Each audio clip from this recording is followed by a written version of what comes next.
यानि भूतानि समागतानि बुम्मानि वायानि वन्तलेके सवेव भूता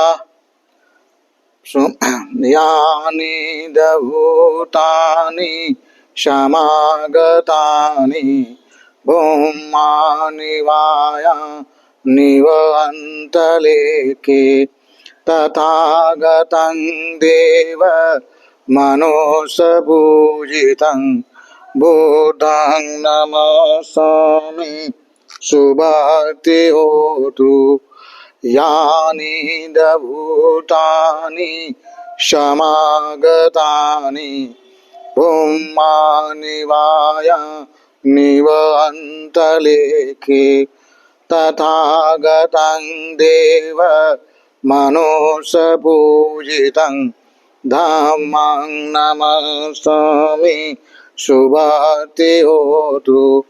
यानि भूतानि समागतानि बुम्मानि वायानि वन्तलेके तथागतं देव मनोसपूजितं संघं नमामि सुभक्ति होतु। सर्वप्रथम महाकारुणिक सम्यक्षम बुद्ध को त्रिवार वंदन करते हुए तदुपरांत परम पूज्य बोधिसत्व बाबा साहब डॉक्टर भीमराव अम्बेडकर जी के प्रति कृतज्ञता का भाव प्रकट करते हुए तदुपरांत श्रद्धावान उपासक श्रद्धावान उपासकाओं आप सभी के प्रति मंगल मैत्री की भावना प्रकट करते हुए सर्वप्रथम आप सभी लोगों को सावन की अमावस्या की उपोषणशील की हार्दिक मंगल कामनाएं। ये जो उपोषण आप लोग धारण करते हैं अखंडित रूप से इस उपोषण का पालन हो और अखंडित उपोषण पालन करना अनंत कल्याणकारी होता है। गृहस्थ के जीवन में जीते हुए उपोषण पालन करने का प्रयास करना बहुत अच्छा है, इससे भी पुण्य संचय होता है। और उपोषण जब धारण किया है तो प्रयास करना चाहिए कि अखंडित बना रहे। अगर कोई शील कमजोर पड़ जाए तो भी अपने मनोबल को नहीं गिराना चाहिए। हमको होश आ जाए तो हमें संभाल लेना चाहिए। ऐसा नहीं कि हमने उपोषण धारण किया और कोई शील टूट गया और हमारे ख्याल में आ गया शील टूट गया तो हमने सारे के सारे शील टूटने का काम कर दिया। इस प्रकार का काम नहीं करना चाहिए। कोई शील कमजोर हुआ कोई बात नहीं, हम दोबारा से खड़े होने का प्रयास करें, पालन करने का प्रयास करें। भगवान बुद्ध के प्रतिमा के सामने क्षमा याचना कर लें, दोबारा से शील में पकने का प्रयास करें। अनंत पुण्य लाभ होता है। वर्षा काल में जो उपोषण और ज़्यादा पुण्य का लाभी होता है। उपोषण पालन करने वाले और ज़्यादा पुण्य संचय करते हैं, क्योंकि वर्षा काल का समय अनंत पुण्य के लिए है। भगवान बुद्ध ने इस प्रकार वर्षावास के लिए स्थान बताया। भिक्षु लोगों एक जगह रहकर धर्म का अभ्यास करें, ध्यान साधना करें, लोगों को धर्म सिखाएं, लोगों को पुण्य के लिए प्रेरणा दें, तो अनंत पुण्य बनता है। पुण्य क्या है वो पिछले हमने बताया था कि दानशील भावना, कि सभी पुण्य के क्षेत्र हैं।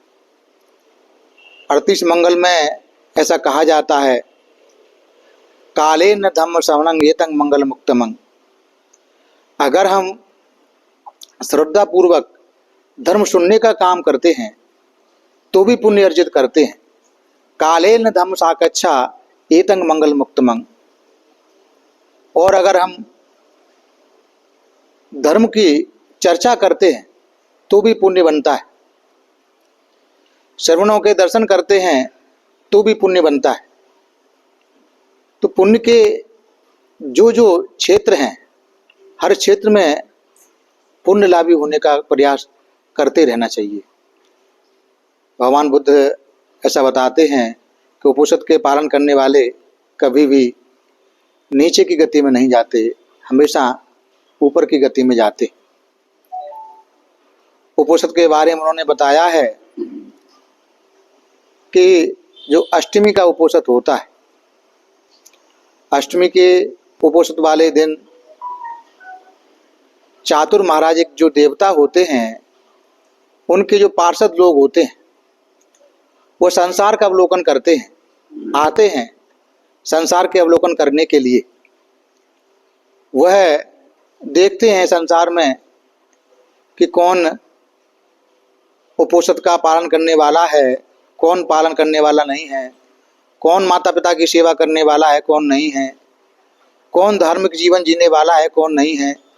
इस प्रकार संसार का अवलोकन करते हैं और संसार के अवलोकन करने के बाद में जाते हैं देवलोक में। तब बताते हैं अगर उपनिषदधारी माता पिता की सेवा करने वाले लोग, धार्मिक जीवन वाले लोग ज़्यादा होते हैं तो साधुवाद देते हैं और देवों की संख्या बढ़ती है। अगर इस प्रकार के लोग कम होते हैं तो देवियों की संख्या घटती है। इसी प्रकार अमावस्या वाले दिन जो चातुर महाराजिक देवता होते हैं, उनके पुत्रगण संसार के अवलोकन करने के लिए आते, संसार का अवलोकन करते हैं और वो देखते हैं कि कौन उपनिषदधारी है, कौन माता पिता की सेवा करने वाला है, कौन धार्मिक जीवन जीने वाला है। संसार का अवलोकन करते हुए वे सारी चीज़ें देखते हैं, फिर वो जाकर देवलोकों में बताते हैं।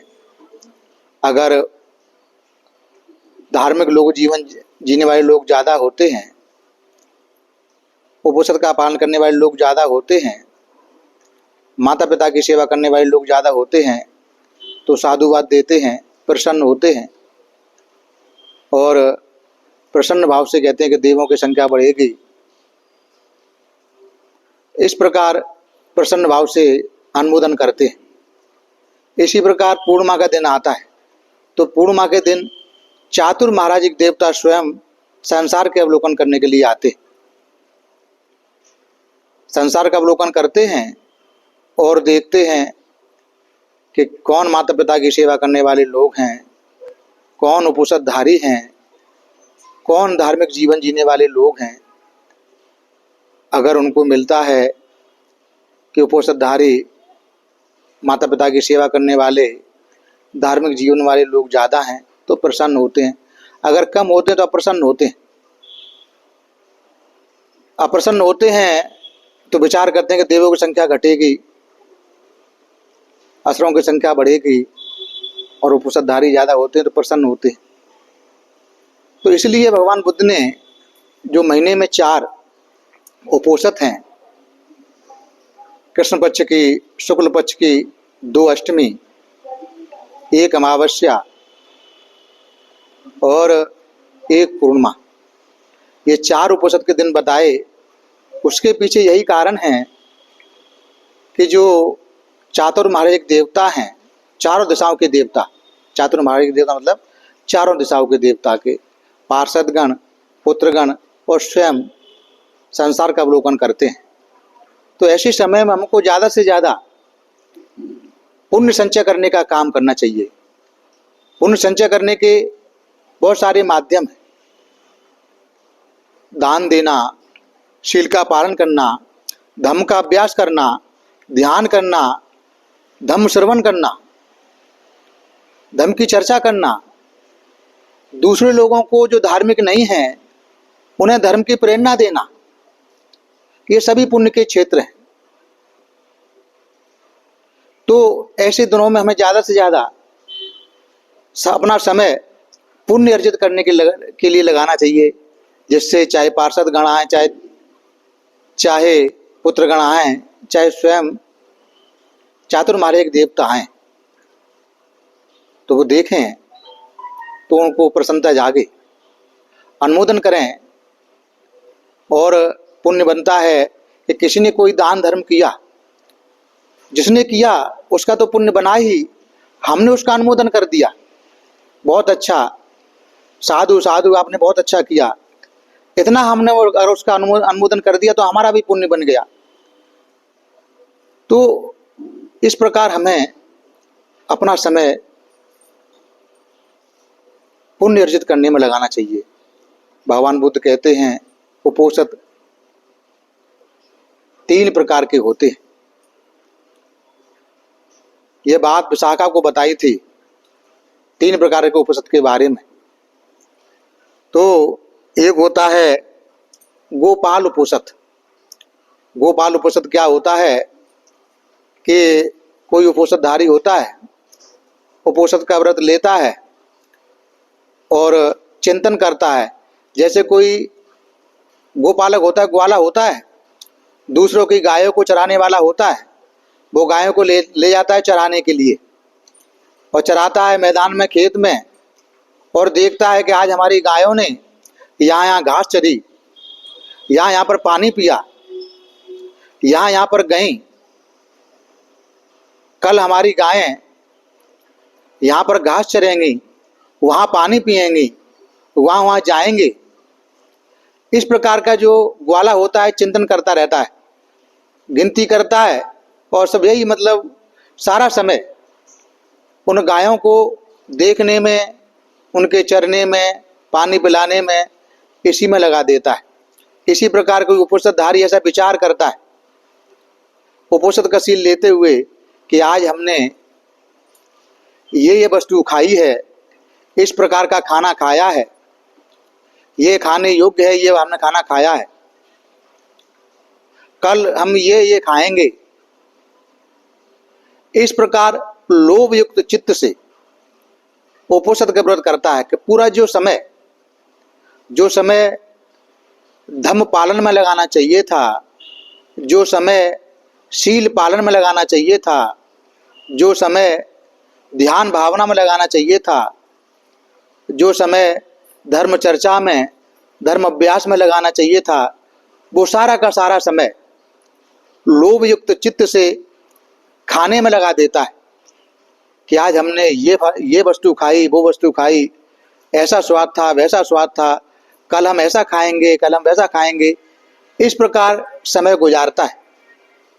तो ये उपोषद ज़्यादा फलदायी नहीं होता, इसका कोई परिणाम नहीं आता, कल्याणकारी नहीं होता। ऐसे उपोषद को भगवान गोपालक उपोषद बताते हैं,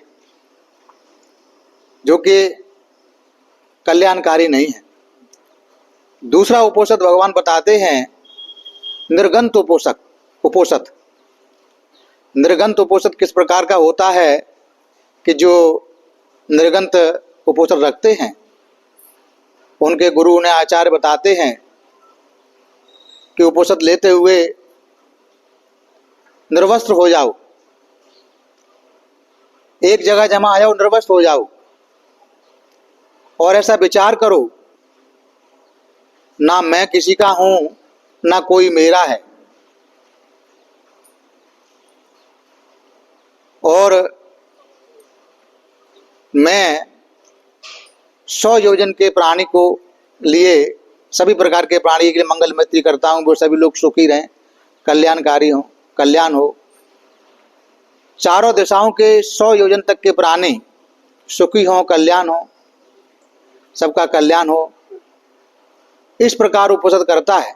और उपोषद के बाद में कि मेरी कोई वस्तु नहीं है, उपोषद रखते हुए मेरी कोई वस्तु नहीं है, मेरा कुछ भी नहीं है, इस प्रकार का मन में धारण करता है।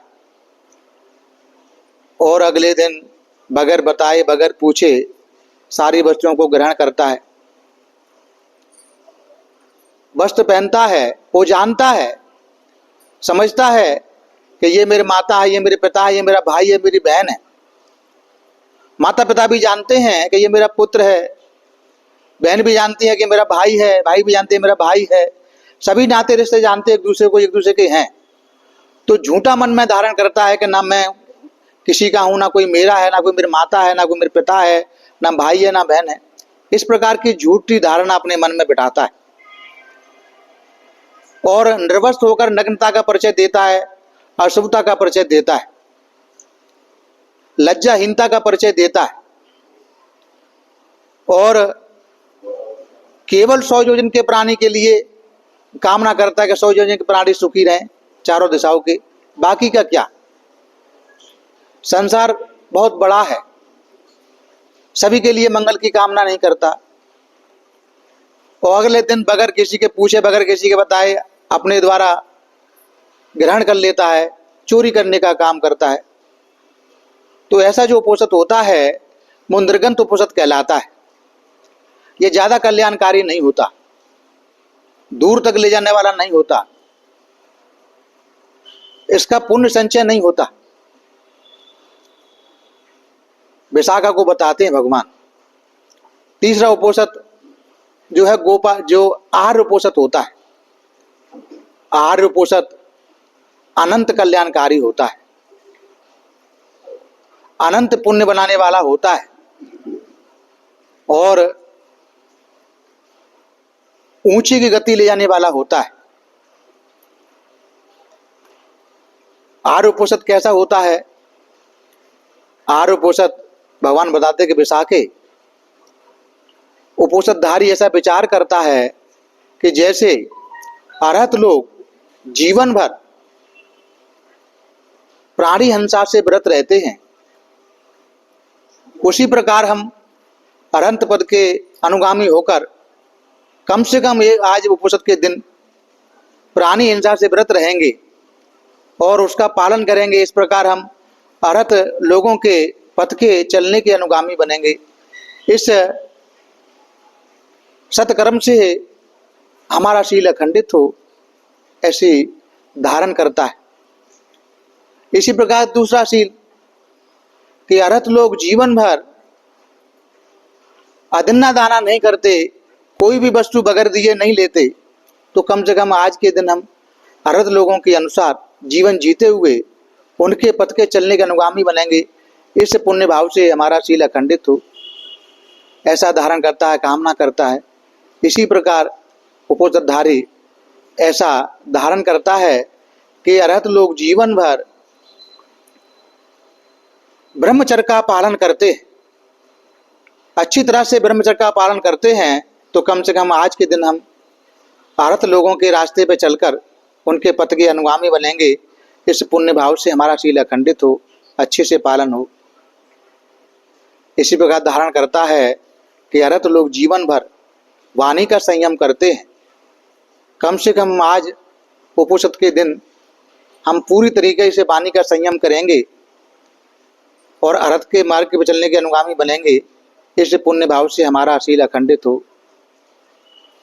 इसी प्रकार धारण करता है कि अरहत लोग जीवन भर सभी प्रकार के नशों से व्रत रहते हैं, प्रमाद के स्थान से व्रत रहते हैं, तो कम से कम आज के दिन हम अरहत लोगों के मार्ग पे चलकर उनके पथ के अनुगामी बनेंगे और इस पुण्य भाव से हमारा शील अखंडित हो, ऐसी कामना करता है। और कामना करता है कि अरहत लोग जीवन भर एकाहारी होते हैं, एक समय के भोजन करने वाले होते हैं, विकाल भोजन नहीं करते, तो कम से कम हम आज के दिन विकाल भोजन का त्याग करेंगे। इस प्रकार हम अरहत पद के मार्ग पर चलने के पथ के अनुगामी बनेंगे। इस पुण्य भाव से हमारा शील अखंडित हो, ऐसी कामना करता है। और कामना करता है कि अरहत लोग जीवन भर सभी प्रकार के नाचने के, गाने से, बजाने से, सजने से, संवारने से, सौंदर्य से, माला से, गंध से, हर प्रकार से व्रत रहते हैं, तो कम से कम आज के दिन उपोषित के दिन हम अरहत के पथ के चलने के अनुगामी बनेंगे। इस पुण्य भाव से हमारा शील अखंडित हो, ऐसी कामना करता है।